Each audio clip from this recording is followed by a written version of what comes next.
From Super League to Olympic distance to age group world records to Kona. Go longer with the right fuel at the right time with SFuels.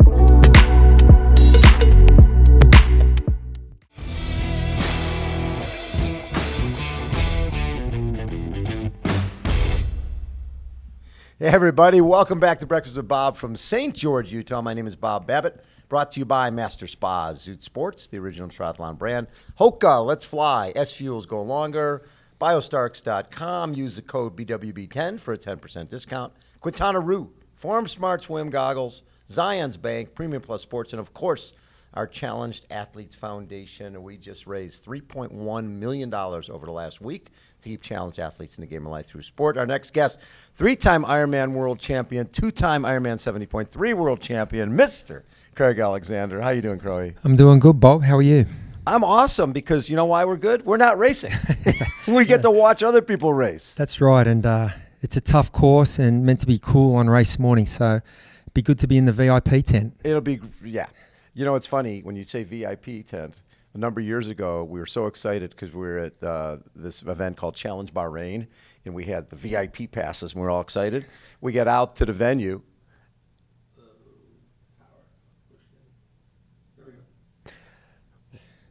So what happened was we're out in Bahrain for the Challenge Bahrain, and we have VIP passes. We're all excited about that. And then we get out there, and we see the VIP area. There was a VVIP area. we were nothing. Yeah. We were chopped liver. For you, when you're racing at the highest level, which you've done forever and ever, how hard is it to sort of walk away from that high? You know, you're still racing, you're still involved, but to race at that highest level, how hard is it to walk away from it? Yeah, it's hard. I mean, I think what's hard is to fill that void of passion and purpose that you had every day. You know, when you would wake up with a big goal looming and a lot of planning that had gone into it, and each day accounted for each session. Mm-hmm. So that's what I found very hard to replicate or to replace, to be honest. And so I think, you know, people always say it must be everyone wants to go out on a high, I guess, as a pro athlete, and you want the fairy tale ending. But the truth is, well, for me personally, there's no fairy tale when you get to stop, or you have to stop doing something that you've loved to do so much, and that's been your life for a quarter of a century, and that you've just enjoyed. I mean, I didn't start in the sport to be a professional athlete or to win world titles. I just started because I loved the sport and loved the lifestyle, loved being outside, loved the people in the sport, and you know, that progresses to other things and it becomes your profession if you're lucky enough. And so I think, you know, it is hard to fill that gap. That I just think part of it is a desire to challenge yourself, but part of it is just a passion that you have every day to train and to do something that you love to do each day. And I think it just requires a bit of a mindset shift, because I can still train every day, which I still do. So I still get that enjoyment. Right. It's just not chasing the goal. So one part of it changes and one part of it stays the same. But I think it requires a bit of a mental shift around all of those things.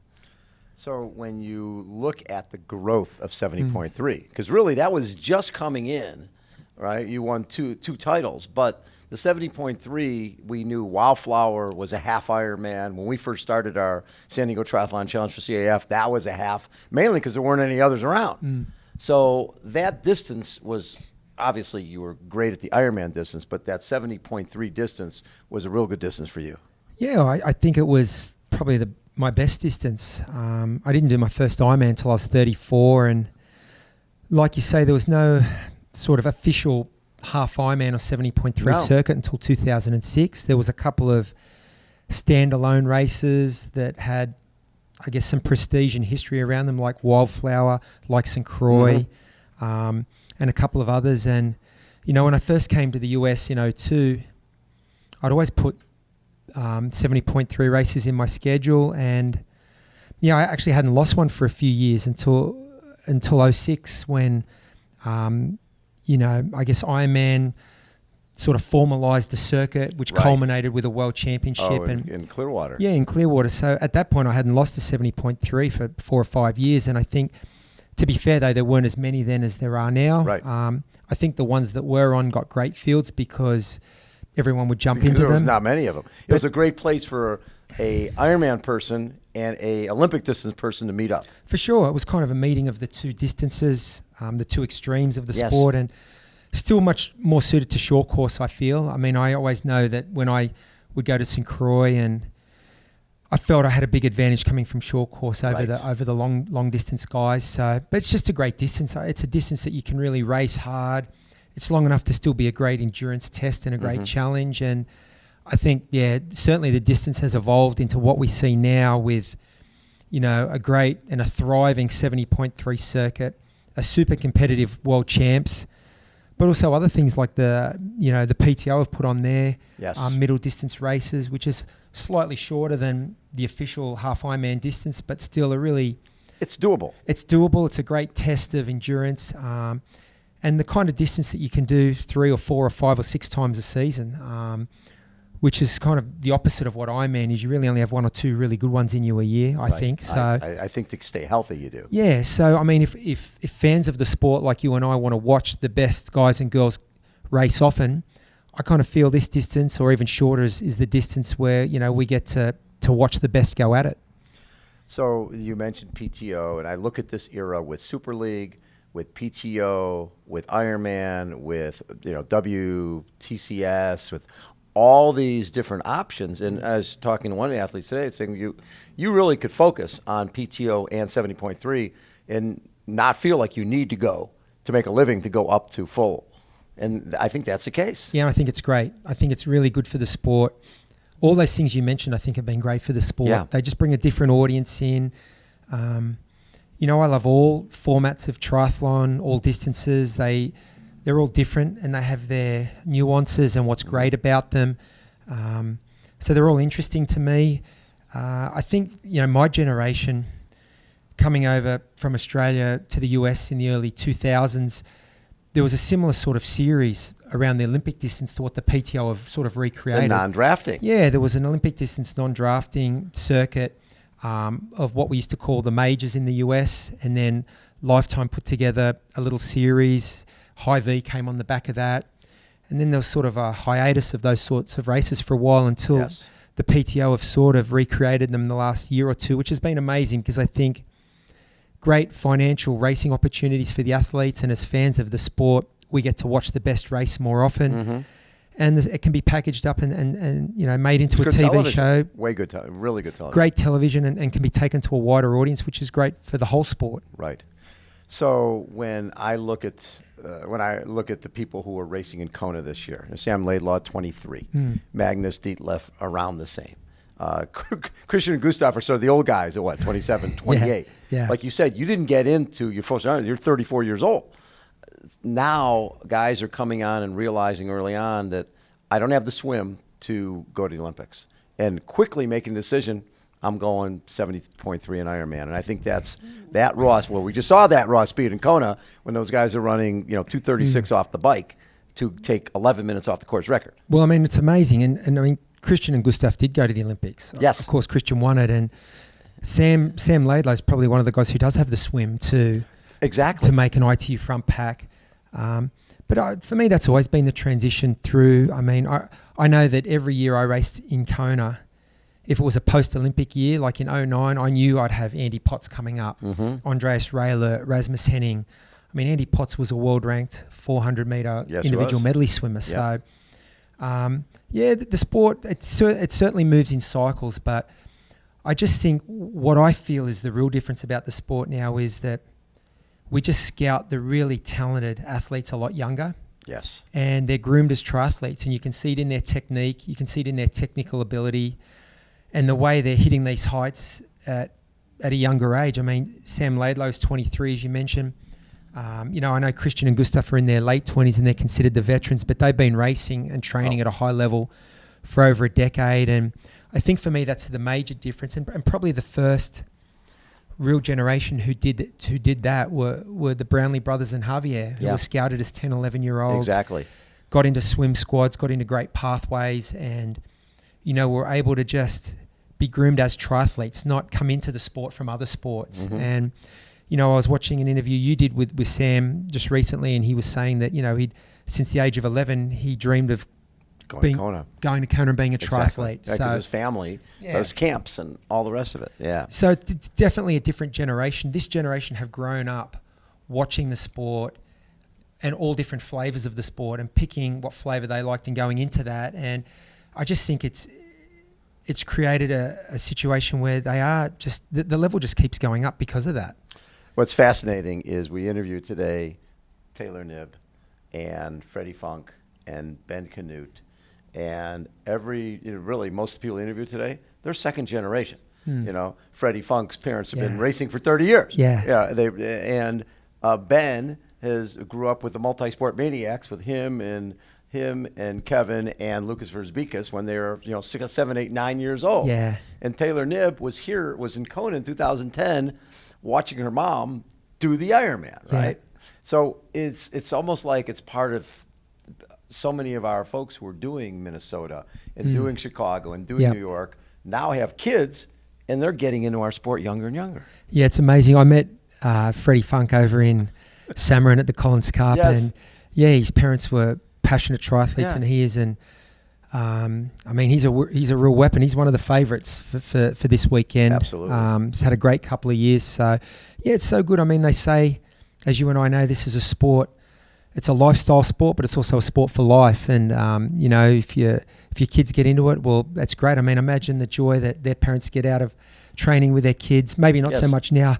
Freddie and Taylor are probably pushing the pace on mum and dad in training, so maybe they don't like to train together. But what a joy for their parents to see their kids come up and race at this level. That's very cool. Actually, one of the things that Freddie told us, his first 70.3 win, it was a multiple loop run course, and he caught his dad while his dad was doing like a second lap, and Fred was like, "Hey, Dad, I'm about to win." Yeah, that's a pretty cool moment. Very cool. So I was talking to Gustav, and I thought this was interesting. I'm looking at 2017 results for Gustav, right? 25th WTS Montreal, DNF WTS Edmonton, 26th WTS Hamburg, 22nd WTS Yokohama, DNF Abu Dhabi.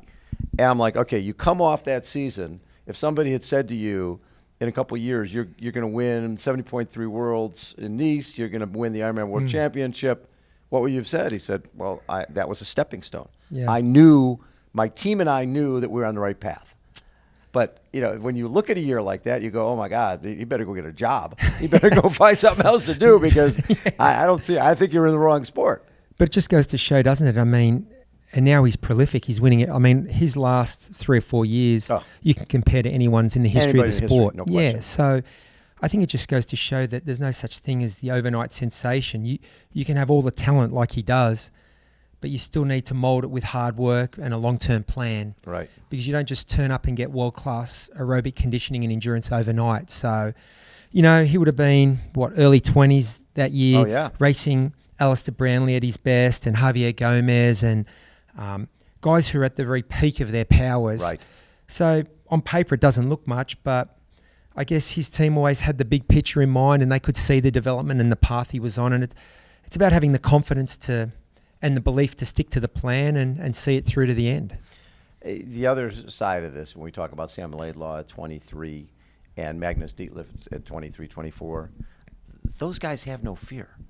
Where I think people used to come in, or even I think the first time you came over to Kona, right? First time you came over to Kona, it was 2007, and it was, okay, I'll sort of ease into the run, and Macca took off, and that was it. Yep. But the reality is that it's a race, and even though it's your first time there, and you learn from that, and I think Dave Scott was the one who said, you're not easing into anything. You're going for it from the gun. Yeah, and you know what? It's a great point because, we saw with Chelsea this year. Yes. She was a Kona rookie, but she's done a lot of training on the island. So you do have to pay your dues in those conditions, but it doesn't have to be during the race. You can go out there and do training camps and learn how your body responds differently in that heat and humidity, learn the nuances of the course and get that experience.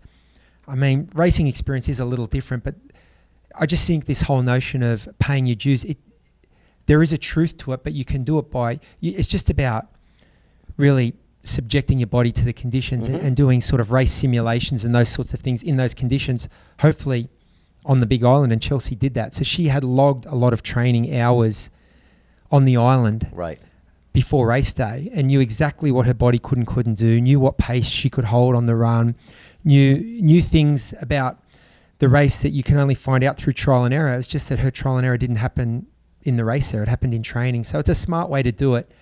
I mean, her coach, Dan, he's a super smart guy. Yep. They know exactly what they're doing. But yeah, you're right. I mean, and I just think it's a cavalier way to race, but it makes for great viewing for us. Magnus is so young. Sam the same. And they take the race on, which is a great way to do it. I mean, it doesn't mean you don't have respect for the race and you don't have respect for your competitors, but it means you have the ultimate faith in your own preparation. You know the distance, you know the conditions, you feel you've prepared, and you're rolling the dice. And I like it. It's funny. I remember back in the day talking to Scott Molina, and he was talking about that, there's guys out here who will catch me on the bike. And I've had a couple weeks where I've just had bad training, and they'll catch me on a bike and slow down because in their mind, that's the Terminator. I can't go by the they've sort of given him maybe more respect than he deserves, where I think our younger generation has learned that, hey, I'm going to go take this. I'm not intimidated by anything. And I just wonder, when I look at back in the day, you really didn't know what the other guys did that much in training. There was a lot of I remember Peter Reed calling me, I'm at a double secret training camp up in Whistler. Nobody knows where I'm at. I'm like, well, nobody really cares. But but now everybody's posting. Lionel will tell you everything he does. If you can do this, go do this. Do you think that awareness of, hey, I've done 350 watts for 4 hours. I know that's what he does. I know I can do it. Yeah, I think that's a big part of it. I mean, this race is won, or a lot of high-level races, not just this race or Kona. In the end, they're won with what happens above the shoulders because a lot of the athletes are doing. I mean, I used to live in Boulder and prepare, as you know. Right. You came out 1 year to film us. Yes. I had a lot of my main competitors training with me. Of course. So I don't think there's too many secrets to endurance training. The real secret is getting to know your own body, because we are all a little different physiologically and emotionally, and the things we need are a little different. Generally speaking, the way you prepare is the same, and the real genius, I think, comes in the way you monitor and analyze and then make little tweaks moving forward and prioritize certain things that become your new behaviors moving forward. That's the real secret sauce. But yeah, I think in this day and age of social media, everybody is an open book. I mean, I know when we were in Kona, everyone was talking about the training run that the Norwegians had done the week before. So in some ways it kind of is, guys, if you can match that, that's what I've done. Have fun with that. Yeah, have fun with it. And again, I mean, maybe there was a little bravado on their part in trying to shake everybody else up. But in the end, that comes with 15 years of hard training, being able to do a session like that and recover within a week. Yes. You can't just go out and do that session or do that kind of mileage. If your weekly mileage and your volume is high and that's what you're used to doing, then it's just another day in the office, another long run. But I do think there's more transparency these days with social media, and people know there's not too many secrets. It's hard work for a long period of time. Work harder and smarter than everybody else, and you give yourself a chance. That's the first buy-in. I think the interesting part this next year is going to be fascinating, because we've seen a lot of folks, everybody, you go from short to long. Going from long to short is a totally different animal, and that's basically after this race, Christian and Gustav are going and doing WTS races. They're doing Bermuda, they're doing Abu Dhabi, and the goal is to get back to Paris and win another gold. And we saw 2012 Macca try to do it. Ran 30, 10K off the bike in Chicago and finished 33rd. It's very difficult to go long the short. If anybody can do it, they can. But when you see that, because they've obviously had success in long, but going back to short, that's tough. Well, I actually think they all work hand in hand. You just can't do it at the same time. What's amazing to me about what Christian and Gustav do is they bounce back down to the shorter distance in such a short time frame. Right. Like Christian, I want to say, what was the race he did in his hometown, Bergen? Which was, Yeah, he took second. Sprint finish. took second. Yeah. After all this long course training. Yeah. So I actually think when you do a great lot of training, which would be called Ironman training, more endurance-based, strength-based, do your Ironman race and then recover from it, you'll have more speed than you've ever had. Right. And vice versa. I think the speed work helps the long distance training. No question. I think where they're revolutionising things is how quickly they're bouncing between. I mean, we saw Welshie win an ITU World title in Kona. Mark did the same. Karen's really the only one we've seen do it in the same. Actually, no, sorry, I apologise. Mark did it in the same year as well, 89. 89 he did, yes. And then Karen did as well. In 95. Yeah. 95. Generally speaking, though, I mean, even Jan, I heard Jan say it's revolutionary what Christian's doing because, I mean, Jan won his Olympic gold medal in 08. In one Kona back in, almost a decade 15, later. Yeah. Yeah, so they are certainly, I think, rewriting the way we think about things. I kind of feel the training goes hand in hand. I mean, you hear about people talk about the polarized training method, 80-20, 80% zone 2 endurance and strength, 20% speed. For me, what's interesting about the way they're doing it is how they're just doing an Ironman and then turning up at a sprint race and not just making up the numbers. Like Christian is at the front of the race, yes, pushing the pace, forming the race, changing the race. That is kind of new and revolutionary, I think. But after meeting his coach in Utah when we were here in May, they're just so scientific and they're well monitored with their recovery and their blood lactates and all of those things. They've stayed healthy. And they've stayed healthy. So they're doing something right if they're staying healthy, doing all that. And I mean, their coach said to me on race day back in May, Christian was racing, but Gustav wasn't, right, if you were to remember. But Christian, he's sick. Christian had been sick as well. Yes. But they'd been monitoring their bloods every day or whatever it was. And he said a week out, we sort of got a sense that Christian would be ready or almost ready. Gustav wouldn't be ready in time. So when you've got someone like that just overseeing the whole, not just the performance side of it, but the health side of it as well, because those two things do go hand in hand. You can understand why, they're still on this trajectory and trending the way they are and still healthy. So, yeah, I think they've taken everything to another level in terms of that full team approach and everything's monitored, everything's planned and coordinated, and it's great to watch. I mean, I'm interested to see what happens in Bermuda later this year. It's going to be fun. And Abu Dhabi, and then moving forward to next year, because, I mean, you'd be crazy to bet against Christian. I know, what Hayden Wild and Alex Yee are doing, particularly with the running side of things, is just... They've taken it to another level. It's next level. Yeah. Those boys are just amazing. Every time I watch Alex run, I think it adds another year to my life. It's like poetry in motion for people who like running, just the power and the grace all in the same. But Christian, he showed he could run with them in Tokyo. So and he is about as gutsy as you can get. Yeah. 100-degree heat, 1K to go. I can't wait for the blue carpet. I got to get rid of this guy now. Yeah. And he showed he was willing to do whatever it took to win that gold medal. And Alex, I'm sure, thought he can't go from this far. Yeah. But he planned to go from that far because he knew he had to. Yeah. Anyways, yeah. So it's going to be interesting viewing next year. In 2 years, should I say 18 months, moving forward into Paris, because, all those names we mentioned, they'll be up the front. Yep. Vying for the top step of the podium. But, it's going to be interesting the next... it's not just about that day, as it's the preparation, getting enough points to qualify. So it'll be interesting to see what Christian and Gustav do in the next month or two, coming off the back of a huge long course program this year. Thank you, buddy, for taking time. Always a pleasure, Chad. It's going to be fun watching these guys. Yeah, for sure. Always fun watching. We're triathlon tragic, so we like to get to the races and watch, and it's going to be great.